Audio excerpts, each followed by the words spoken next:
Kia ora, talofa, maloelele, bolavanaka. It's wonderful to be here and an honour to speak to you all this morning in what promises to be a truly significant session. My name is Mere Tākoko from Aotearoa, New Zealand, and it's my distinct honour to co-chair this special segment alongside my colleague, Jorge Cortez, from Costa Rica. We are incredibly privileged today to begin this session with a special ambassador's address from Her Royal Highness Princess Angelica Latu Fuipeka Tukuaho from the Kingdom of Tonga. Her Royal Highness is a passionate advocate for ocean health and sustainable development, and we are deeply honoured by her presence. Today she will be making an exciting and globally significant announcement, and I'm sure it will resonate with all of us that are committed to the future of our oceans. Please join in with me in extending a very warm welcome to Her Royal Highness Princess Angelica.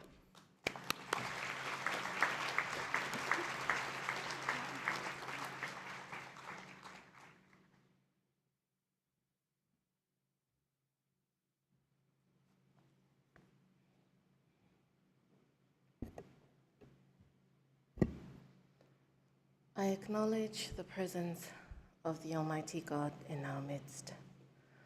Maloelele, from the Kingdom of Tonga. Extraordinary times demand extraordinary responses, and this gathering is that necessary response. Having journeyed from the heart of our greatest ocean, the South Pacific, I acknowledge the brilliant scientific minds here today, minds that hold the power to heal and protect our oceans.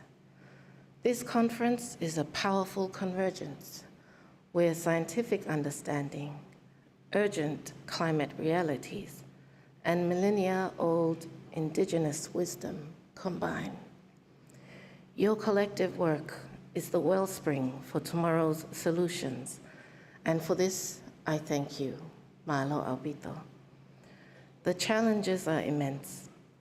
As an island at the front line, we feel their acute reality daily. This includes climate impacts on coral reefs, on our fish abundance, and on the very food security our Golo villages and Motu islands rely on.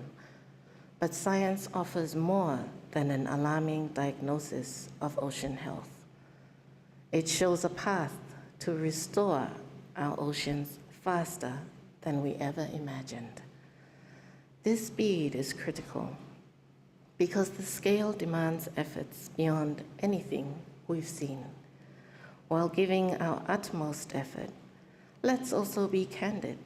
Success may depend on convincing younger generations it is their priority. Our makapuna, our grandchildren, are our legacy. We must teach them guardianship by example. In 1978, His late Majesty King Taufa'au Tebow IV banned whaling in Tonga. This was a kinship act that saved fewer than 200 humpback whales from extinction. This has showed Tonga's early commitment to conservation and our whale kinship. 47 years later, over 2,300 tofoa thrive, where the last cries of these whales once echoed. Now they are real Tongan citizens, returning every July in time for rugby season. But danger persists for our tofoa beyond our waters. Uncomfortable silence and vulnerable cries fade amidst relentless modern threats, devastating ship strikes, entanglement, climate change, and pollution. The vulnerability of species like blue and southern right whales make it potently clear the royal family's royal custodianship continue. We are not separate from the ocean. We are of it. Let us follow ancient wisdom and bold new laws to restore our bond with the great ocean, the Moana Nui, and protect all life it sustains. Carrying this enduring legacy and acknowledging all ocean life is sacred. In an answer to the late King Tuhetia's plea across the Pacific to protect Aotearoa, we are considering taking it a step further in redefining legal pathways for the future of whale personhood. This is to ensure the ancient songs of the Tawhua resonate across the Moana Nui, not as a last cry, but as a declaration of life for generations of Makapuna to come, our future scientists and guardians of this vital realm. Mahalo Apito.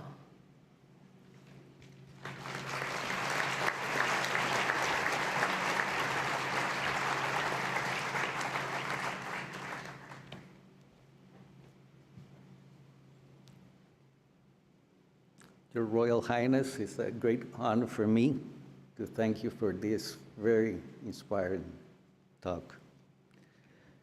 And it's and for that momentous announcement that you made.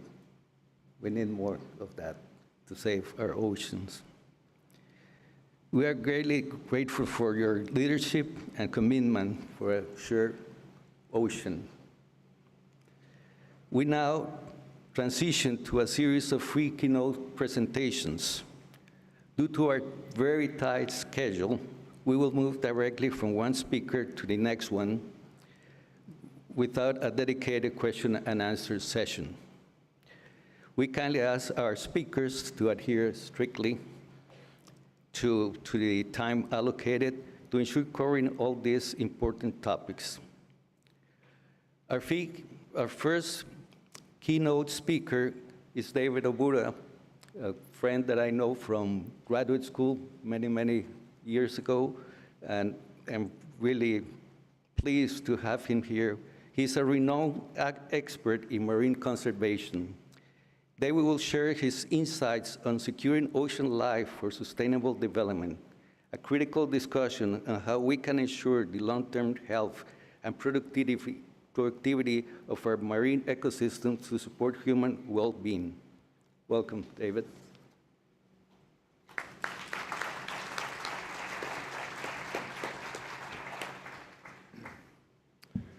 So good morning, all.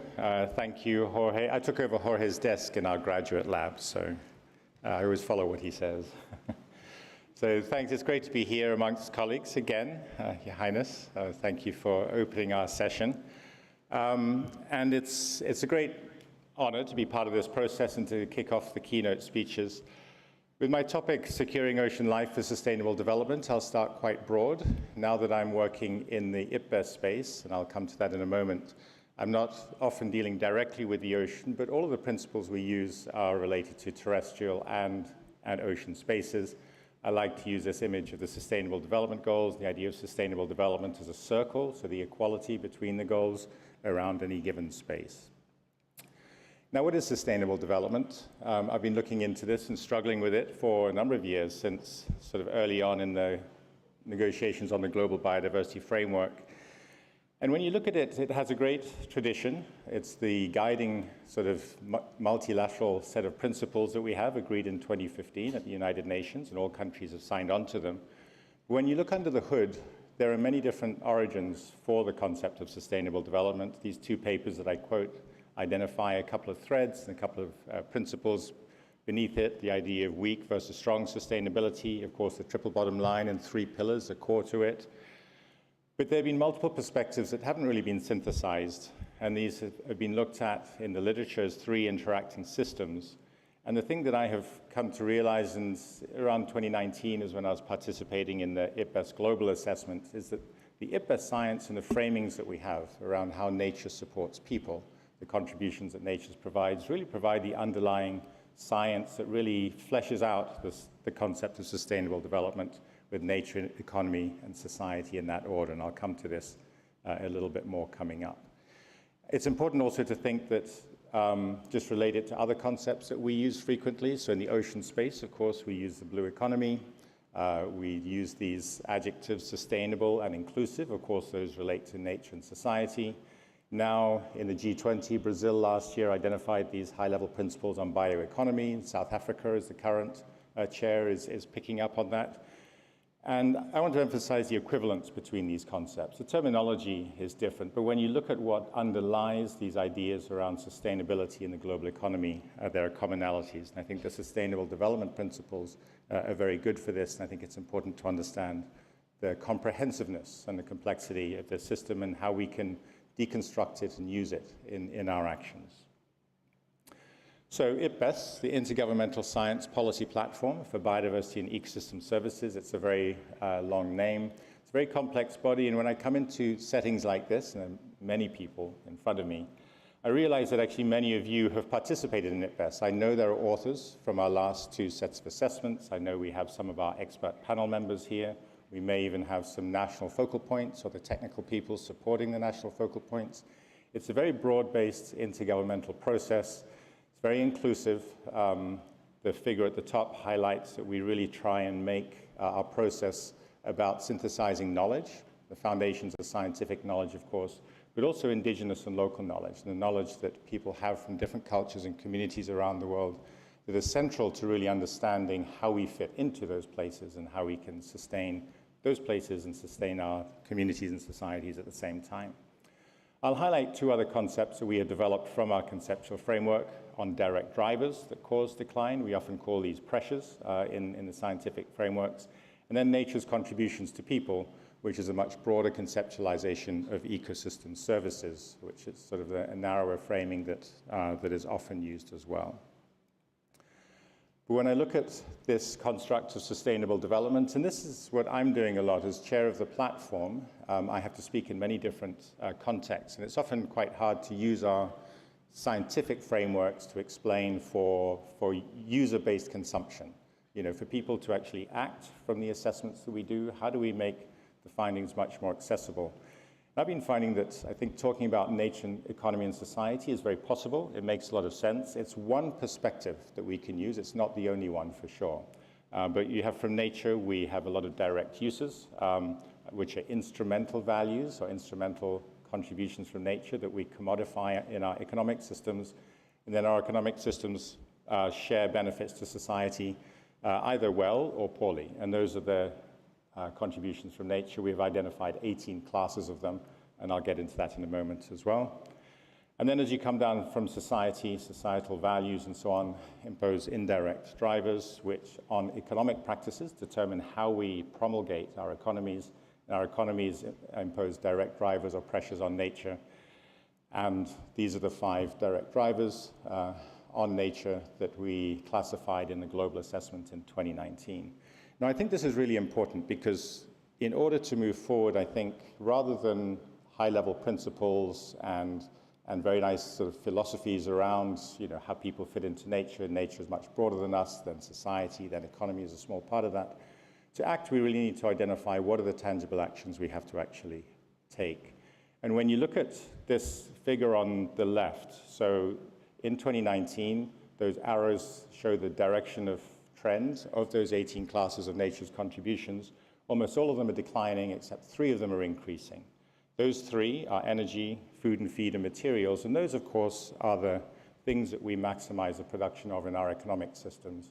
And the maximization of those benefits from nature is precisely what is driving the decline in all other parts of nature and in all the other contributions from nature as well. So we've had a very narrow framing on how we use nature, and as a result, these have sort of combined into these global crises that we're facing now, and they all interconnect. And because we have hit planetary boundaries, in many cases, we are overstepping the limits of the planet, we no longer have the luxury of continuing in the same way to maximize these benefits but degrade others. Of course, with climate change, that's the driver that is, of course, becoming the most important one, the overarching one. And we have seen already that if we just maximize the contributions from nature, climate regulation, carbon sequestration, that can help with climate change, we just undermine other aspects of nature as well. So we can't continue in the same way with our economic systems to just try and maximize benefits. We have to really understand the balance that we need across all of these. So these two bullets that I put up there, the interconnections across the global crises that we face, and then the need to change the systems that we use. These essentially are the logic that have led to what have become the last two assessments that we've done. So we need to identify balanced solutions to look at co-benefits across multiple contributions from nature or ecosystem service classes. You can look at these from a sector lens, depending on which part of the economy that you're in, or different value chains, or you could look at it from a very scientific perspective as well. And then we need to transform our economic systems to be more sustainable. We use the term bioeconomy in some contexts. We use the term circular and equitable. And these are really, in a way, the topics that the last two assessments that we have done have focused on. And so they're very complementary in that sense. So what are these last two assessments? And there's a number of you in the audience who have been very much a part of these. And this is the beauty of IPBES. It's not separate from our scientific communities. It's really very much embedded in them. To try and communicate the value of these two assessments, we have annual plenaries in which our governments, 150 governments, approve the work that we do or the production of the reports and the summaries for policymakers. Our last one was in Namibia in December 2024, so very recent. So we approved these two assessments, and what the Nexus assessment does, let me start with that. And I know this one well because I started off as a co-chair or a co-lead of the assessment before becoming chair, because this I think is the science that we need for really understanding the challenges that we have and acting on them. So this assessment looked at, we were given 5 sectors to look at by the government, so biodiversity and climate change, those are 2 nature elements of the Nexus, of course, and then food, health, and water systems. And we've lost the presentation for a moment. But food, health, and water systems are 3 of the economic sectors that are key in our global economies and in moving forward. And the idea of the assessment was to look at the interlinkages across these 5 sectors to try and minimize trade-offs, maximize synergies across these. And in order to be very actor-focused, so a lot of the assessments we've done have been very high level, so it's been challenging for governments, even at national levels, but also local government, for companies and business communities to really act from them. The idea here is to be very actor-focused and solution-focused to look at co-benefits to incentivize action across different sector groups. And then from these interactions between nature and economy, of course, you have to consider governance as well. And the assessment looked at nexus governance in terms of looking up towards societal values and so on. And then the transformative change assessment started off with a very different perspective, looking at values in society and what are the underlying causes, the views, practices, and structures that we implement in different cultures and different countries around the world, because these determine how we operate, what happens. And these that provide the underlying or the root causes of the indirect drivers and the direct drivers on nature. So, and these 2 assessments meet in the middle. And when you look at them, you can see that they point towards each other in many different ways. They're very independent bodies of work. These assessment groups have to work independently, but they, of course, connect in the middle and had some consultations to do that. I'll go under the hood a little bit in these. I'll provide the URLs on the IPBES website where you can find them quite easily if you Google them. The summaries for policymakers were approved and are accessible. The chapters in the transformative change assessments are available now as well. The chapters in the Nexus assessment still need a little bit more work to finalize them, but they'll be available soon. But what did the Nexus assessment look at? So I'll focus on just one of the components. There are many different components of this assessment. And the key thing that we tried to identify was what actions can be taken. We call them response options. Some of them you could think of as being nature-based solutions, but they're all responses that can be taken, whether on a policy level or by actors, businesses, farmers, fishers, to try and reduce their impacts on nature in terms of the aspects of nature that they look at. We looked at this from the 5 different sectors, so biodiversity, water, food, health, and climate change, but then realized in compiling good examples of response options, it's not a comprehensive or exhaustive list, it's just a list of those actions that are well documented in the literature, because assessments don't come up with anything new necessarily. They look at what's already out there and they synthesize it together. And the authors identified 10 groups of actions or response options. So conserve ecosystems was the first one that I put up. Of course, that's one that our community in biodiversity science and conservation tends to think of a lot, but it's not the only one. And it's essential to really look at how response options across all these different areas can interlink with one another. Another important point that came up, and you can see from this figure, is these are the 71 response options that were identified across the 5 sectors. So under integrate, planning, and governance, for example, you can see that there were response options identified from different sectors or different elements of the nexus. So from food, from water, from biodiversity, from health, and so on. So they come from many different sides there. Okay, my connector may be a little bit bad. So what I'll do in the next slide is just to highlight a little bit some of the response options that are most relevant to ocean space, because of course I give this talk in many different contexts, and I did this over the past couple of months in a couple of different ocean spaces. So one of the concerns we always have in the ocean space, I'm very conscious of this, having come from this myself and working now in a very terrestrial community, is the ocean always gets ignored, right? That's the big fear. We don't see the word ocean, or we don't see the word marine or coastal, we get upset by that. But the challenges that we have and the principles of action are very similar across all spaces. And I think it's really important for us, whatever space we happen to be in, is to not look too much internally to our own language, but to see how the broader context actually does fit very well, or may fit very well with the things we need to do. So in looking at these response options, in the end, 38, or more than half of the response options were directly relevant to ocean and coastal systems, whether they had marine ecosystems, for example, in the title or not. So I think it's a really good indication of the fact that what we do in the ocean space is very much addressed in other spaces as well, and we can use that quite tangibly as well. What this also illustrates, the size of the blue dots, of course, indicates the scale of positive interactions. So for a particular response option, very large positive benefits in blue in some of the elements of the nexus, or smaller benefits. A few response options have trade-offs that you can't avoid, so there's some red circles there, but the assessment does focus on the positives as opposed to assessing the negatives. But of course, the important thing in those areas is not that we should not do those actions. So for example, offshore wind power. But when we do implement them, we really need to be very conscious of the things that we have to accommodate in order to apply them well. Just a slide indicating some of the response options from an ocean framing that's quite important. So transforming food systems is one of the, of course, from the food element of the nexus.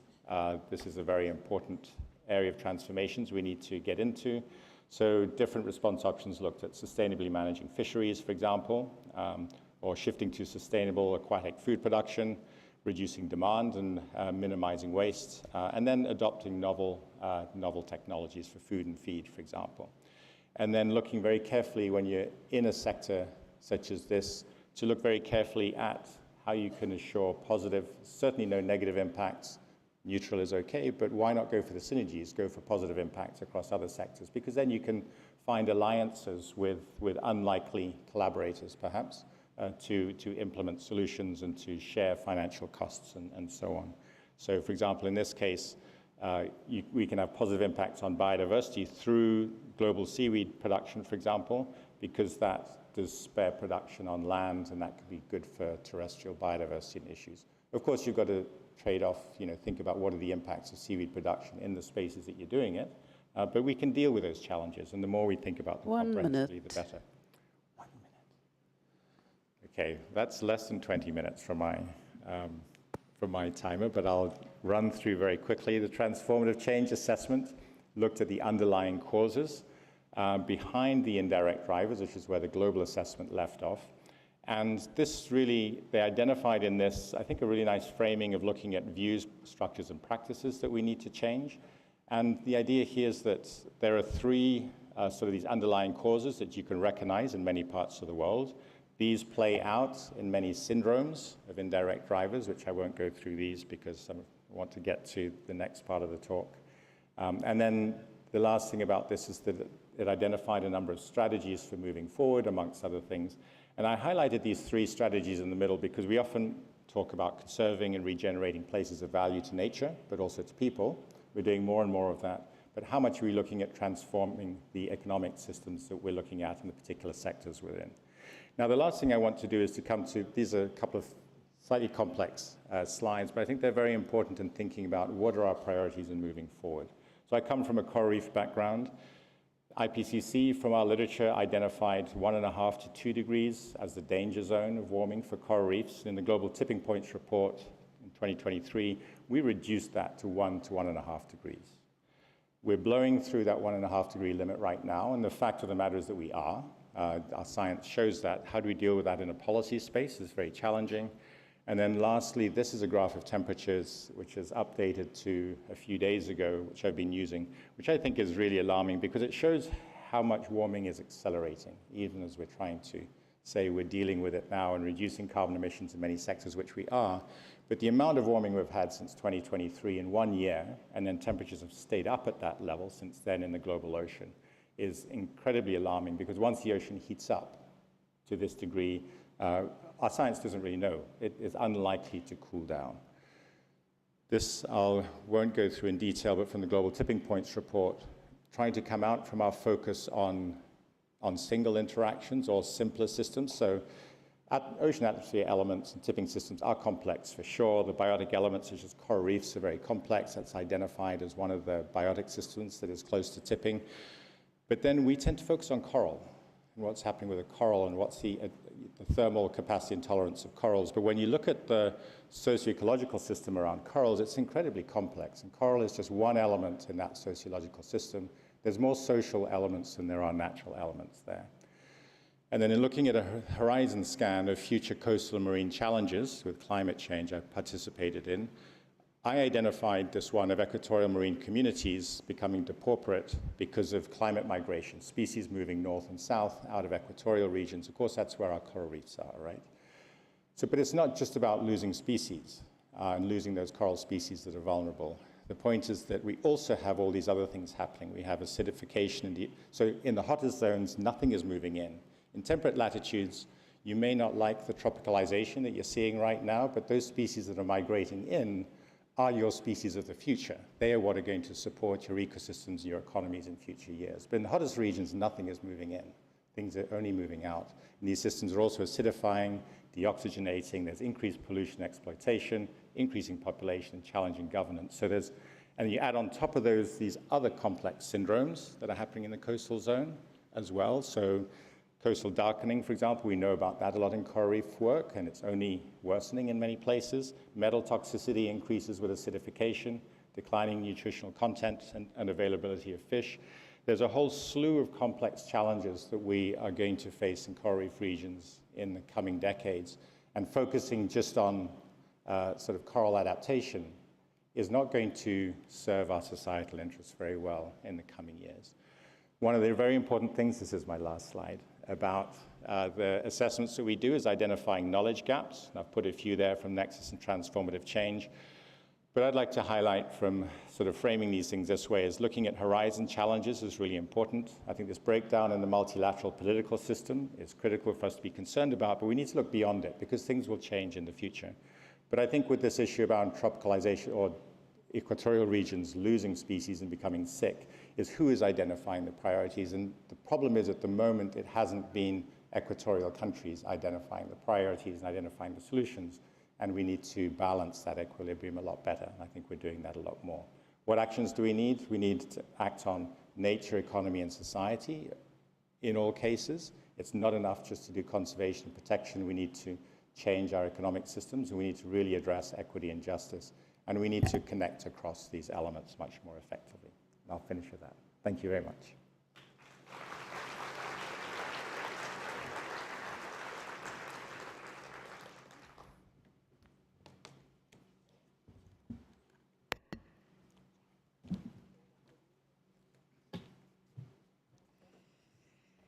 Thank you, David, for that compelling overview. Our next keynote is here to discuss the movement for ocean rights. She's a leader in this area. So, Michelle Bender, welcome to the stage. Michelle will elaborate on ocean rights, human and non-human rights to a healthy ocean, a transformative concept that redefines our relationship with the marine environment and considers the inherent rights of the ocean itself. Please welcome Michelle.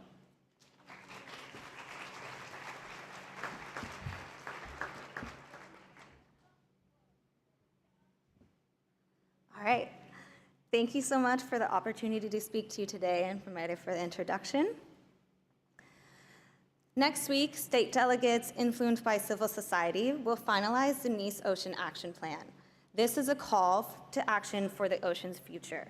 But who is representing the ocean's interests in these negotiations and in other decision-making processes affecting its health?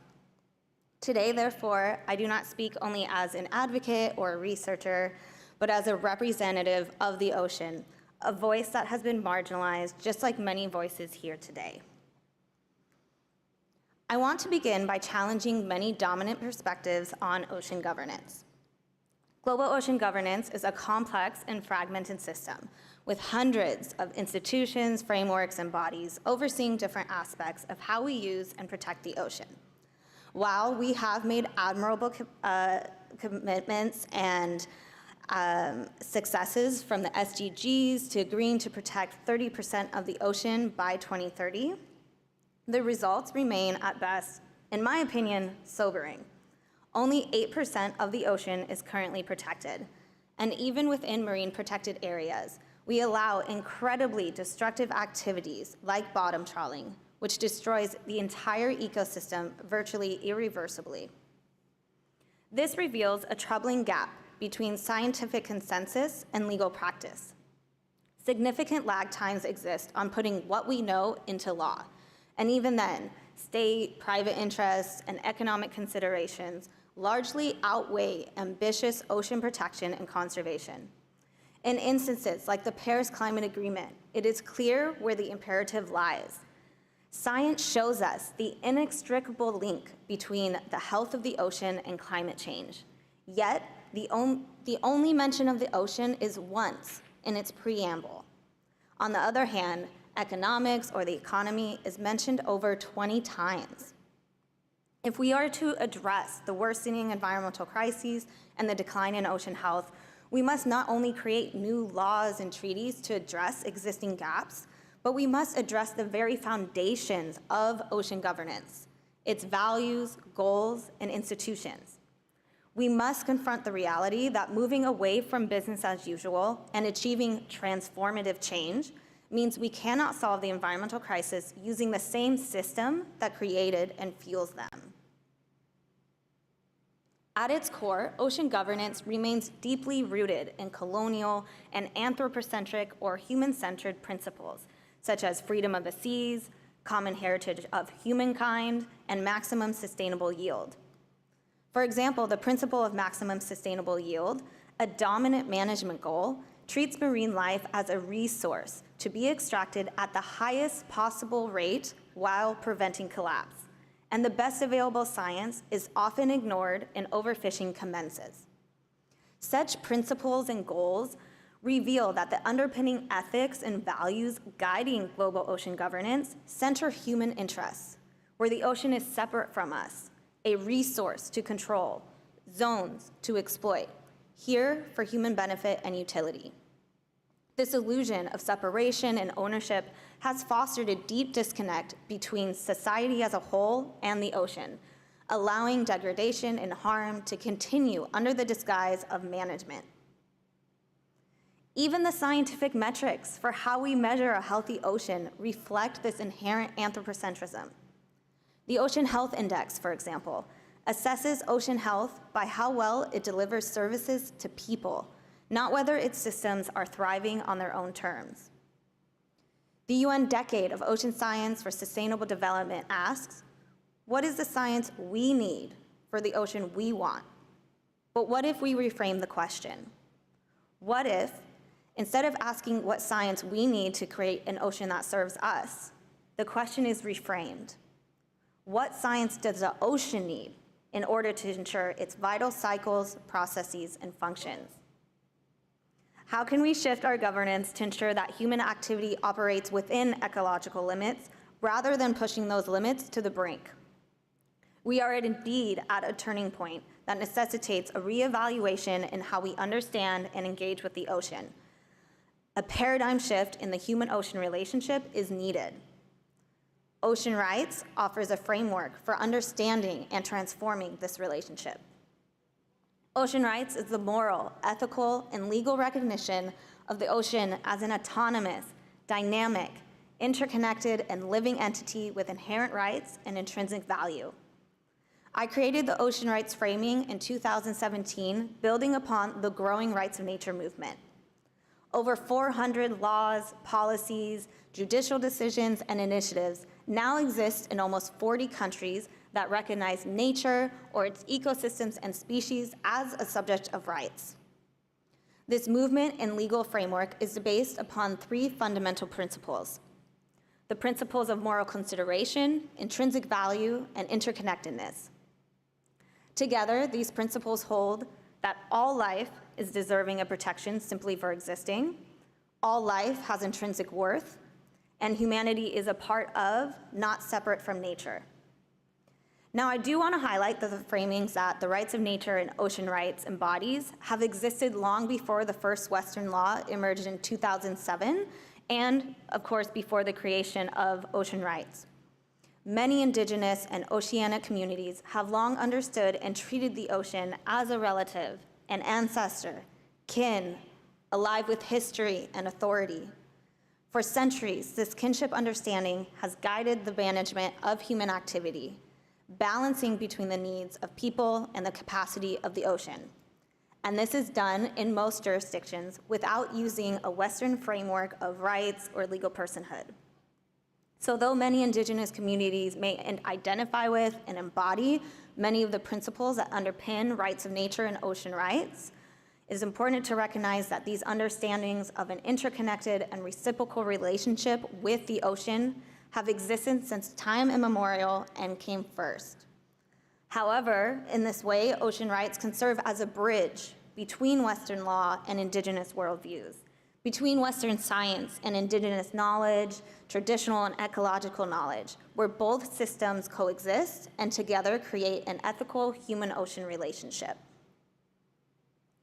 Now, you may be wondering why I'm talking about a legal framework at a science congress. Let me explain.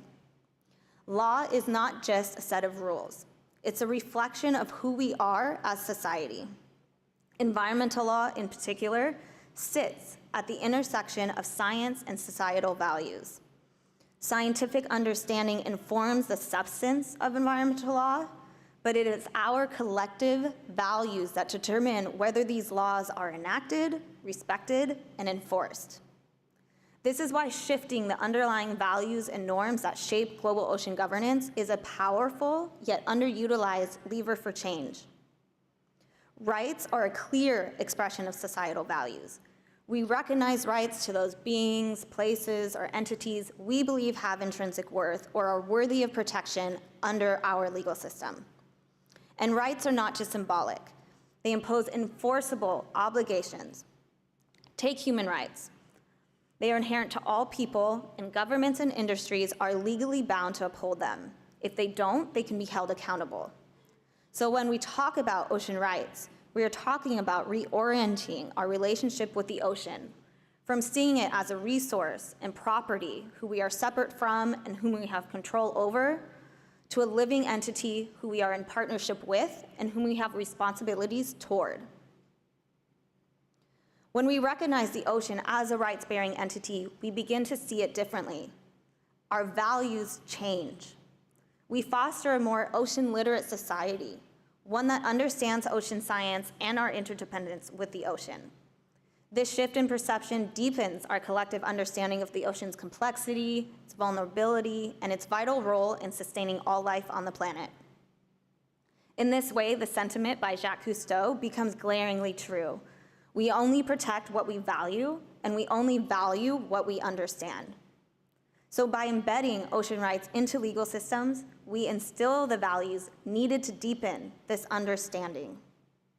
Not only that, but ocean rights can help shift environmental law from being a framework that merely seeks to regulate human activity and allows economic trade-offs for environmental harm to one that properly holds the objective of environmental protection as its core principle. So in short, rights shape values, values drive understanding, understanding fosters care, and care compels protection. So you can see ocean rights is about so much more than rights. Rights are merely the vehicle or the catalyst for paradigm-shifting change. Ocean rights is about ethics, changing the principles and rules that guide how we decide what is right and wrong, fair or unfair. Ocean rights embeds justice and equity in ocean governance and addresses power imbalances in decision-making processes by giving a voice to the ocean and the communities who most depend upon it. It ensures that the interests of the ocean itself and marginalized, indigenous, local coastal communities are represented and integrated into decisions and disputes affecting their health. It's about values. Ocean rights requires the integration and respect for diverse value systems in ocean governance. A purely economic view of the benefits the ocean provides to us misses the mark. We cannot have infinite economic growth on a finite planet. There are values, including relational, cultural, and intrinsic values that cannot be captured in current market systems. And under ocean rights, they must be integrated and listened to.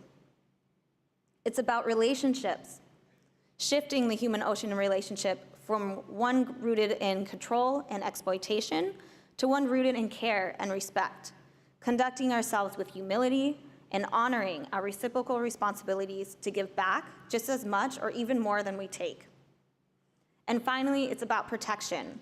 Ocean rights embeds protection as the norm, where protection is not just an option, it's a legal obligation. With protection as the norm, all use of the ocean must ensure the conservation of the marine environment, and human activity must respect the ocean's capacity to regenerate. Now, this is not just a theoretical or a philosophical framework.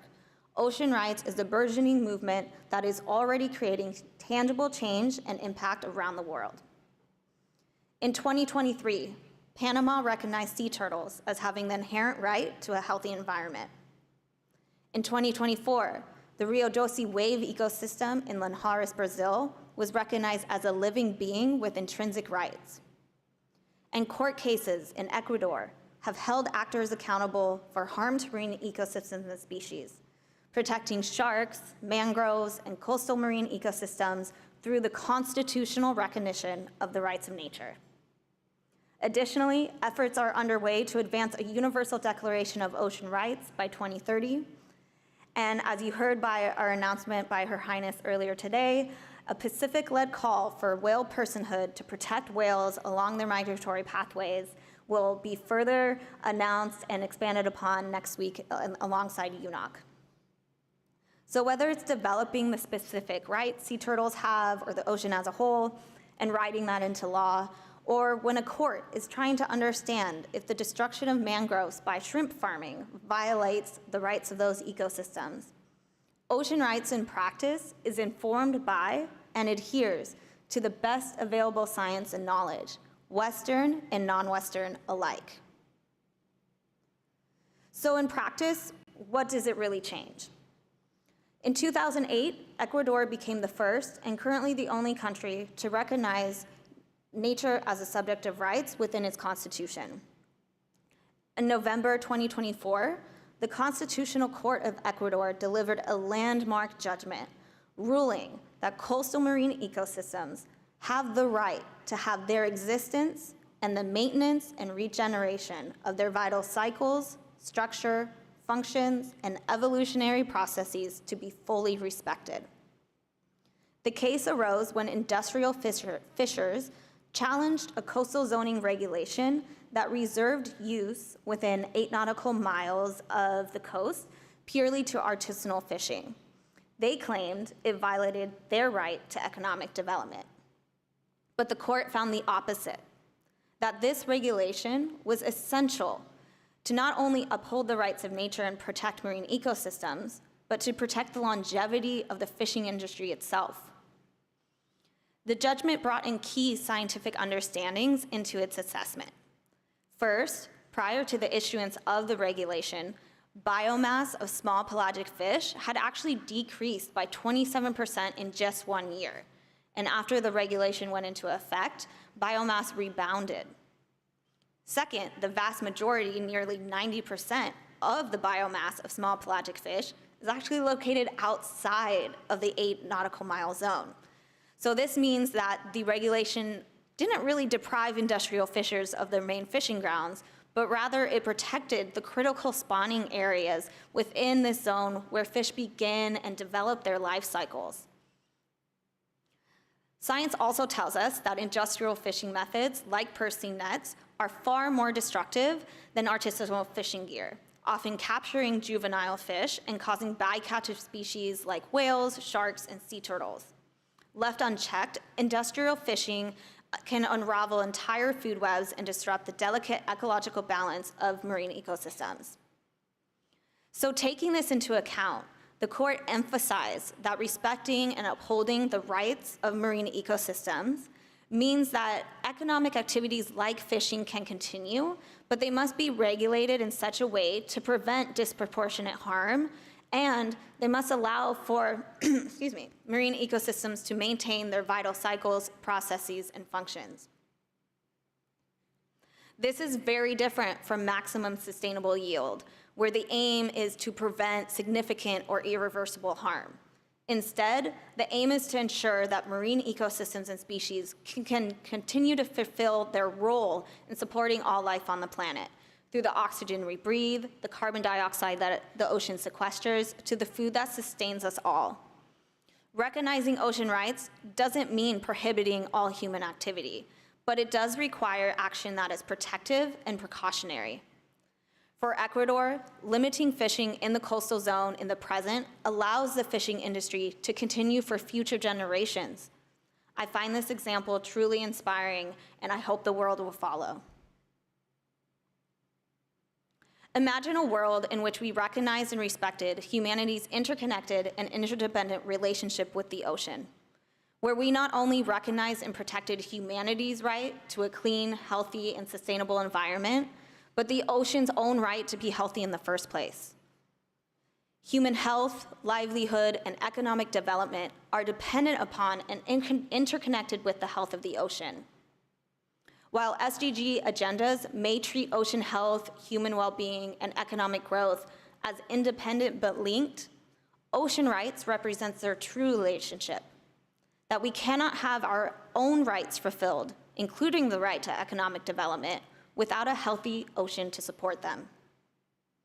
Science has shown us what the ocean needs, from the designation and strict protection of marine protected areas to the phasing out of harmful fishing subsidies. Ocean rights can ensure we listen and implement. I have shared how ocean rights offers more than a legal framework.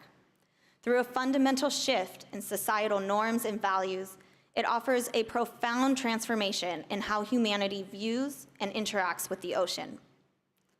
An ethical relationship is one that respects and honors the best available science, both Western science and indigenous, traditional, and ecological knowledge. An ethical relationship with the ocean is therefore one where human activities respect the ocean's ecological capacities, where economic models prioritize long-term health over short-term gains, where diverse knowledge and value systems inform and drive policy action, and where humanity embraces a shift in behavior, honoring our individual and collective responsibilities as caretakers of the ocean. We do not need to wait for permission to begin. Each of us has a role to play. Whether you're a scientist, policymaker, educator, or citizen, you do not need to be a lawyer to be a part of this movement. You only need to believe that a better story is possible. Because law, like science, is just a story we tell ourselves about how the world works. So why not tell a better one? one that honors the ocean as kin, not commodity, and one that remembers that the ocean is what separates us. Or, sorry, that the ocean is not what separates us, but connects us all. Let's rewrite that story together. Thank you.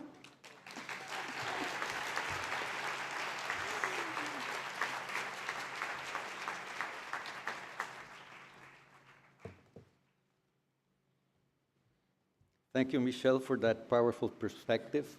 Our final keynote for this session is Takashi Kohori, who will discuss blue economy and a smart ocean in sustainable development. Takashi will explore the intersection of economic growth and technology innovation in marine sector.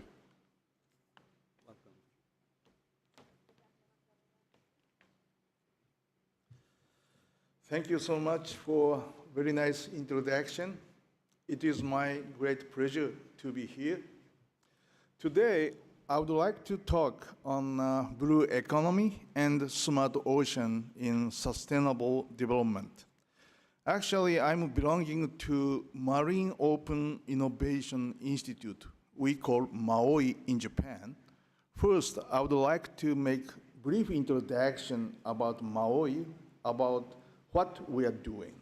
The second, particularly, we like to introduce our ongoing project, particularly metagenomics. The third, I think how we can incorporate our data using AI, we may call a smart ocean. Okay. So who we are? We are Marine Open Innovation Institute, MAOI, Japan. Since we cannot do it by ourselves alone, what we should do? We collaborate. We openly collaborate with a domestic institution or international institutions. Anyway, openly we collaborate to achieve the goal. And we started just 6 years ago, in 2019, maybe at the left side, Japan Island, between Tokyo and Osaka, there is a Shizuoka Prefecture, just foot of Mount Fuji. And Mount Fuji is like a 3,677 meters. Then Suruga Bay, this is a target of our Marine Open Innovation Project. It's 2,500 meters deep. So therefore, the difference would be around 6,000. Therefore, in this region, it's a lot of diversities, including human activities. And the main goal is we like to be global hub for promotion of blue economy and particularly conservation of marine environment. And since I'm a genetist, evolutionary genetist, and a genome scientist, we worked on key fishes and some of shrimp, and major production of certain seaweed. We have a facility and the computer facility, experimental facility, computer facility, but still it's not good enough. But we focus on Bishop. Bishop is blue innovation of Shizuoka Open Platform, Bishop. And MAOI is supported by Shizuoka Prefectural Government in addition to the central government of Japan. Particularly, we are so much keen to make a collection of possible or available data. We really like to make it open to make public use. And moreover, we have more than 200 Japanese companies, some of a big company such as NTNT, like AT&T in US, and some are startup companies. Those companies are kind of our friendship members. We support them, they support us. And particularly left side, upper side, say we produce yogurt from east in the sea. Then right side, we are working on high-speed wireless communication under the sea. As you see, the limit of communication is speed of sound under the sea. But if you can have multiple channels, it can be faster than the speed of sound. And also, we are collaborating with US and the Europeans, and particularly we call BTCA, Blue Tech Consortium, and it's a quite intimate international collaboration. Moreover, I think every year we are holding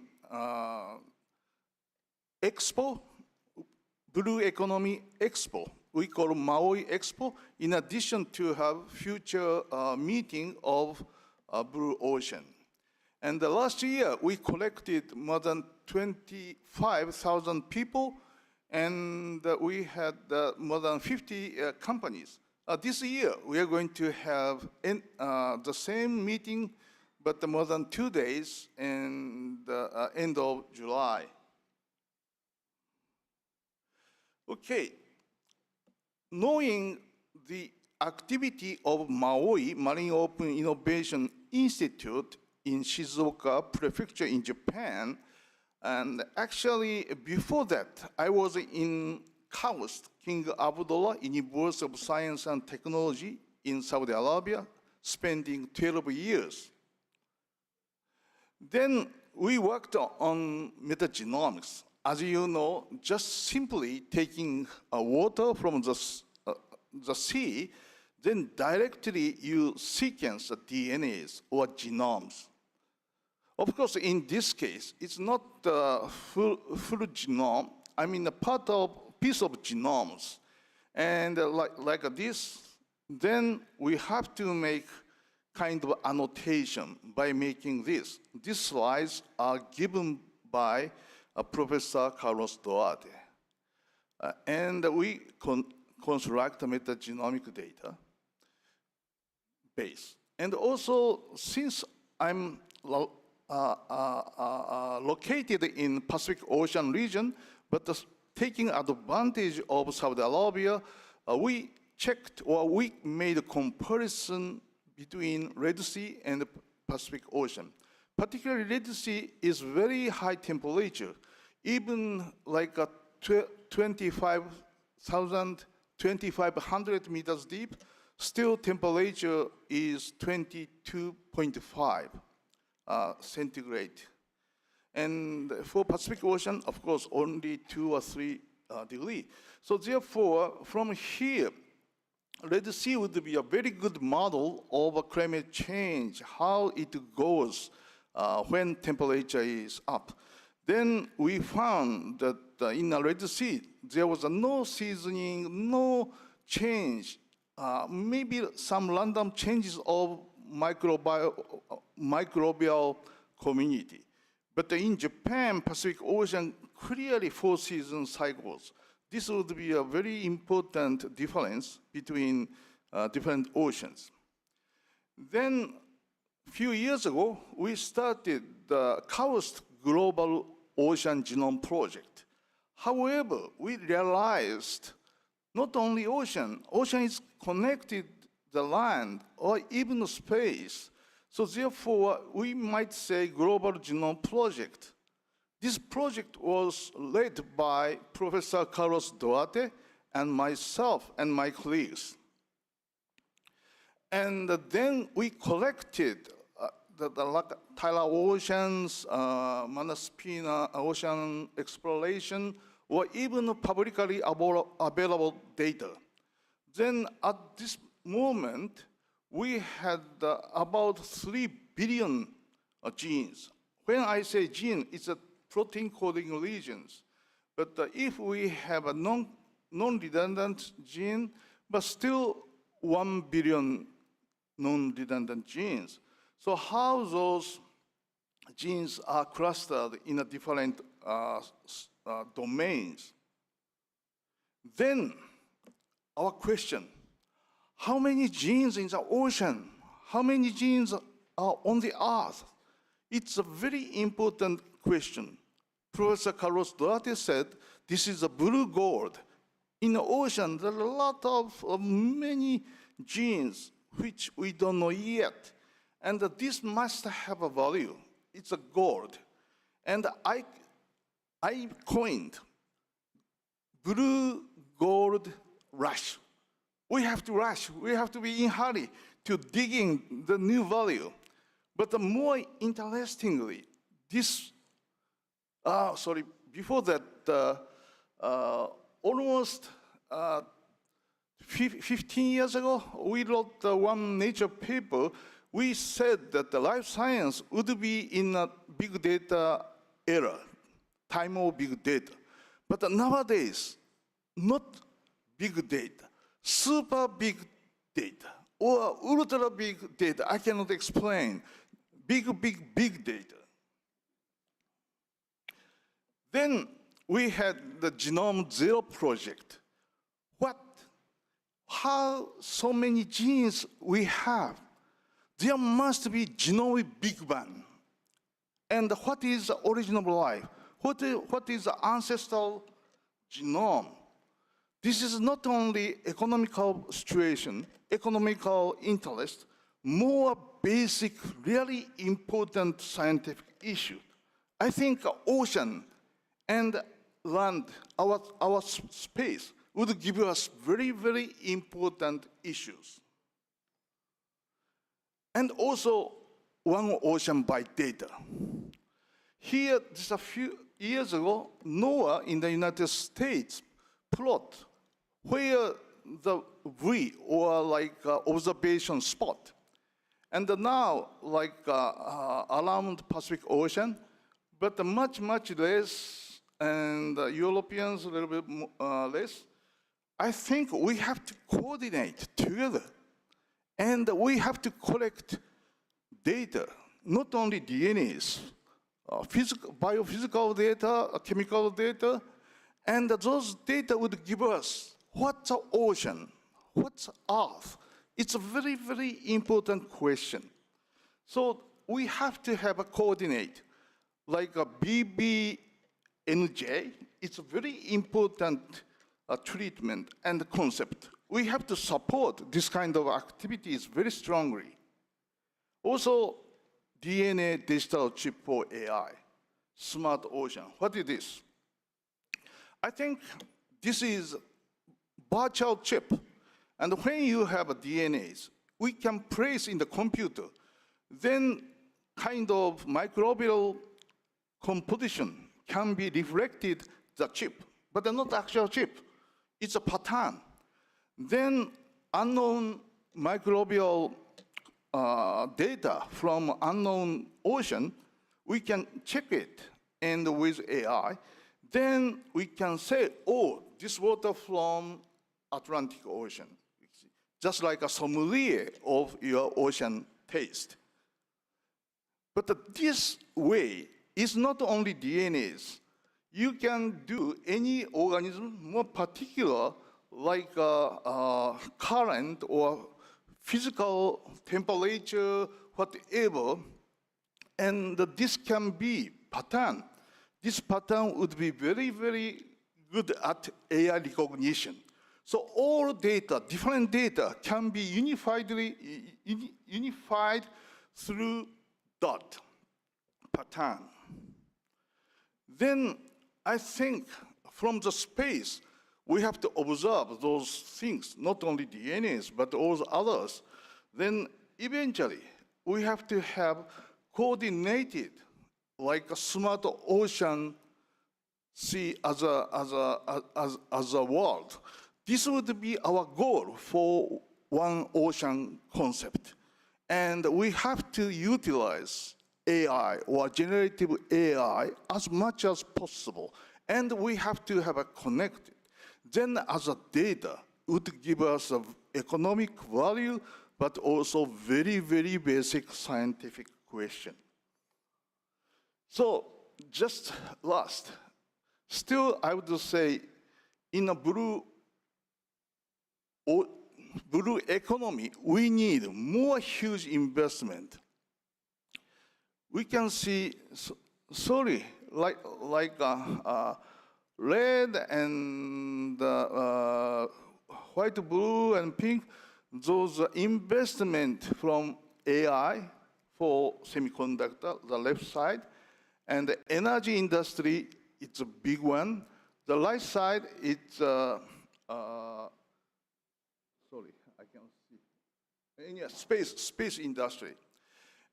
And then blue economy, only $2.4 billion. Of course, it depends on the definition. Maybe when we say energy industry, still it may be related to blue economy. But if we can correct only investment labeled by blue economy, it's still tiny. Really, we need more investment, particularly R&D, research and development, would be crucial to make our ocean to be one. So this is conclusion, and anyway, I think I really point out how we should go into one ocean, and this is the acknowledgement. Sorry. Anyway, DNA for world peace, since I'm a geneticist, genome scientist. Thank you so much for your attention.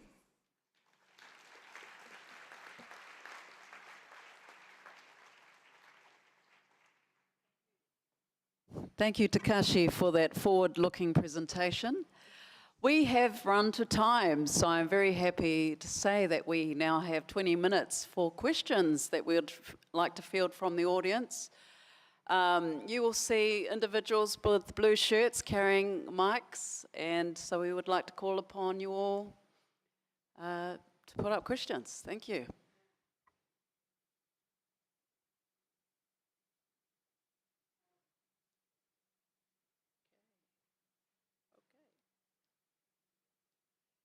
Why don't we start at the first question since,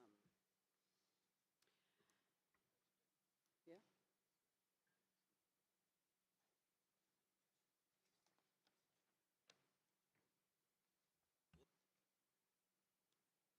I'll just start the question, okay. So, just while we organise for the mics, we will Hello. actually... Hello. Okay. I have a question here. We here. go. Wonderful. Hi, everyone. Miguel Salazar from Sciences Po Paris. I have a question for Michelle.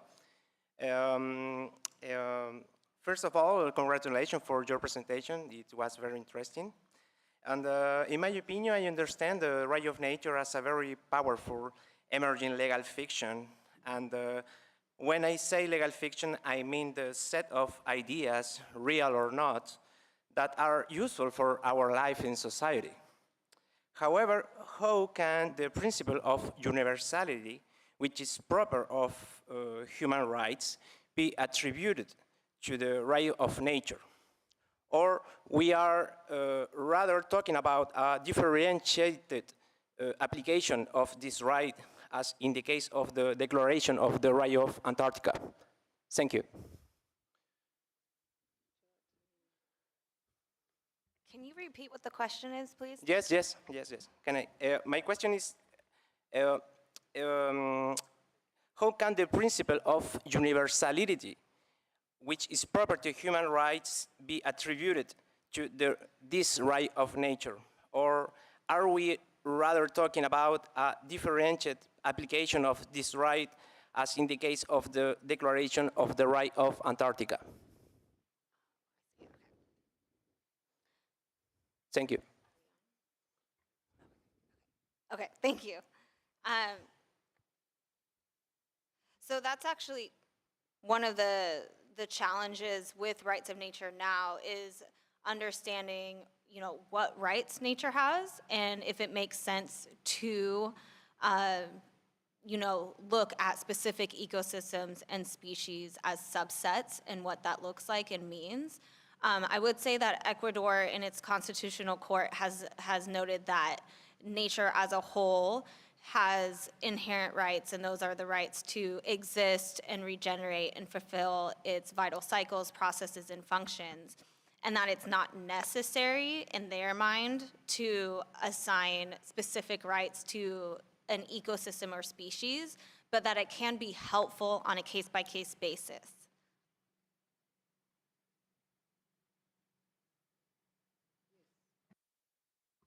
Go ahead, sir.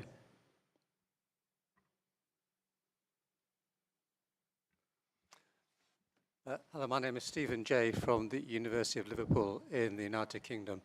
This is another question for Michelle to start with, at least. I presume that you would include the concepts of ecosystem services and even nature's contribution to nature that David presented as examples of Western anthropogenic and colonial thinking.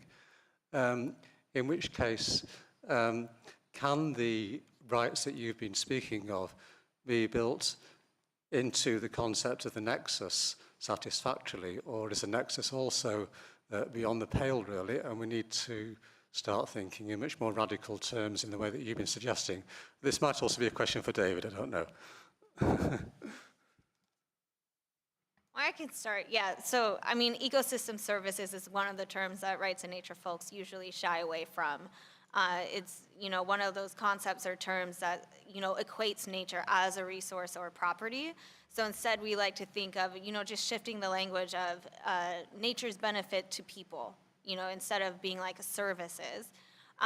But one way we're looking at approaching this differently is really looking at the concept of intrinsic value and how you integrate that into decision-making processes, so that it's not just about, the direct human benefit or utility that you gain from the ocean or nature as a whole, but you're also taking into account those values that, aren't that direct services to humankind. Yeah, thanks for that question. I would like to respond to that, and partly because to make the case that, so the conception of nature's contributions to people came about through a 2-year consultation process. There's a paper published from it in 2015. But the idea was that we're trying to get away from, sort of just human conceptions of nature and to recognize gifts from nature as well, and also different cultural systems and how they may conceive of Mother Earth and people as being part of nature and not people separated from nature. So the intent is that it's fully inclusive. We have a values assessment that added on to that was published in 2022, and I think it's really important to look at that. What I have been doing, coming from a much more Western science framing and looking at the direct impacts on nature that we're trying to halt and reverse, is that I do present a much more sort of, I guess you could call it a colonial perspective of trying to get away from the human domination of nature and pull back from that by speaking specifically about those systems of domination. And I hope that what that would do is pull us closer to much more integrated and holistic framings that would be more along the lines of what you mentioned. So that and one of the conceptions there is that we have a certain mindset that has pervaded sort of global economic systems and is taking space away from other conceptions of nature, not enabling them to exist because of overexploiting nature. So can we create space for other worldviews to exist as well and to share the planet by pulling back on this one particular one that is the problem perspective that we need to address? Okay, I see the lady there in the green T-shirt. Thank you very much for excellent presentation that we have heard here. My name is Lise Lindahl Jørgensen from the Institute of Marine Research in Norway. And it's a rather large question that I will ask. The national governments, as we have them today globally, is still struggling with cross-sectorial agreements within the nations. How do you see that the diversity of the values held by the people living within the nation are well represented when taking decisions in national governments? And if the answer is no, what are the most important steps in order to pull that public valuations range into consideration? And it's actually both a question for Michael and David. Thank you.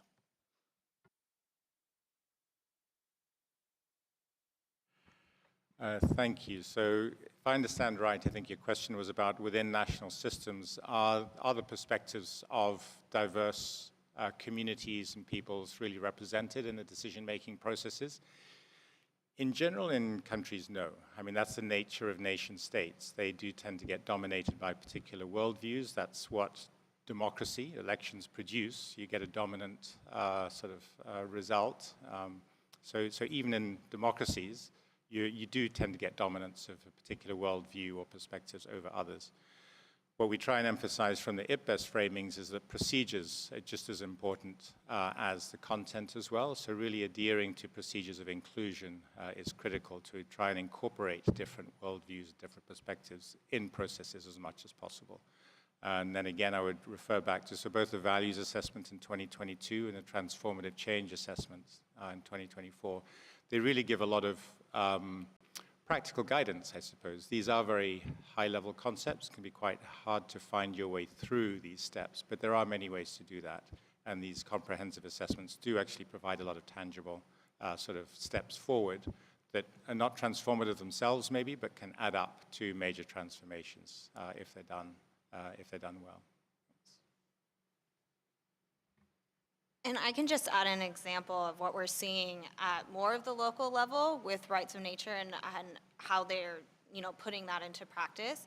So, for example, in New Zealand, Aotearoa, we have examples with Te Awa Tupua, the Wanganui River, and Te Urewera, where these land-based ecosystems, a river and a forest, have been recognized as legal persons.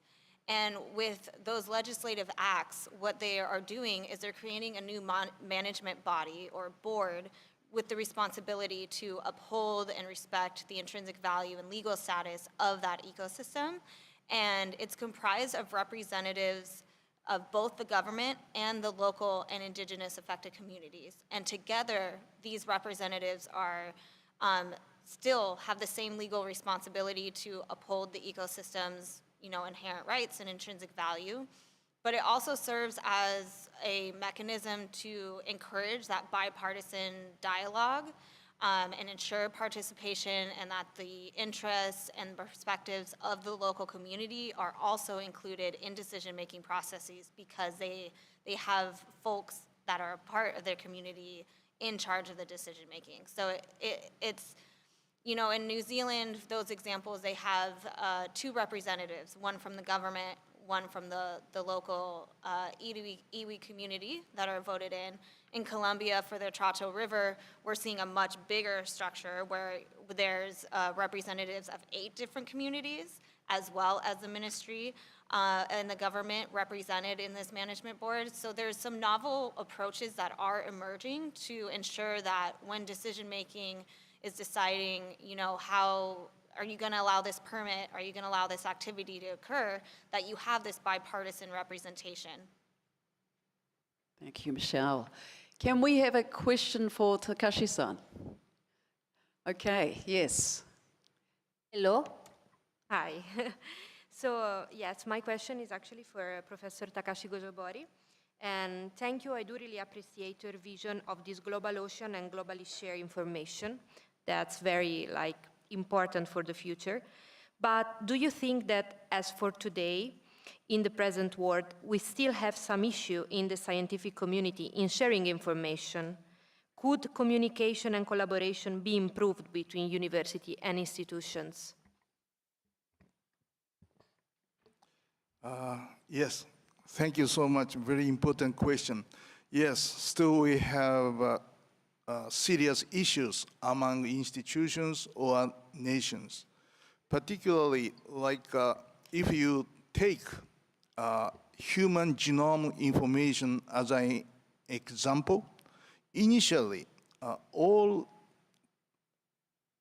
relevant institutions believed or set up the idea that human genome information is a common human wealth property. We have to share. Information should be shared. But then now, I think some country never disclose information. And information itself has a value.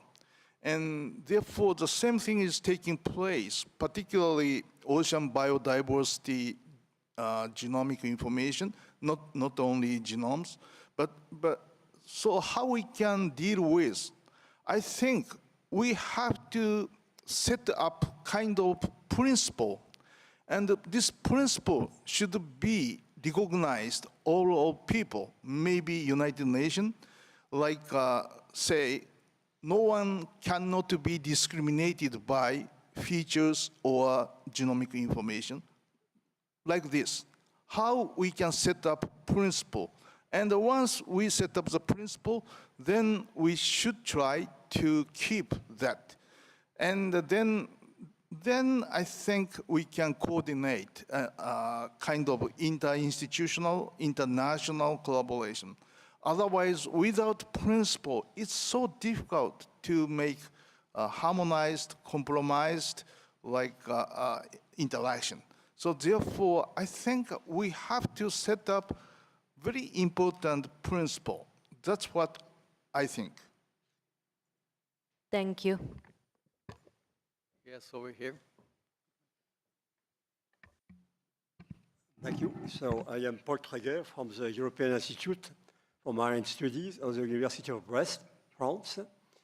So thanks very much for the nice presentation to the whole speaker. My question is for the two last speakers. On the one hand, innovation is crucial for the development of economy, okay?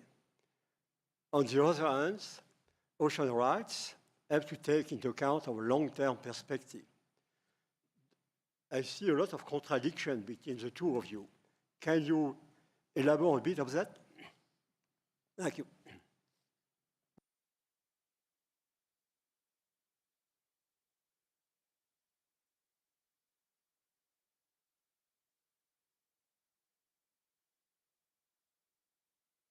Just kindly ask when you do ask a question to be loud.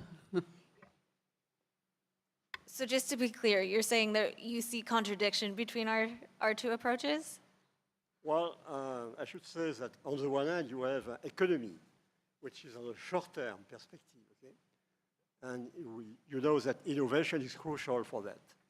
But when you try to define what are the ocean rights are, you have to take into account of the short-term and long-term perspective, okay? So are they compatible with innovation and with economic growth, with blue economy? I think so. Okay. Could you explain that a bit? Yeah, I think so too. Okay. I think we cannot share everything.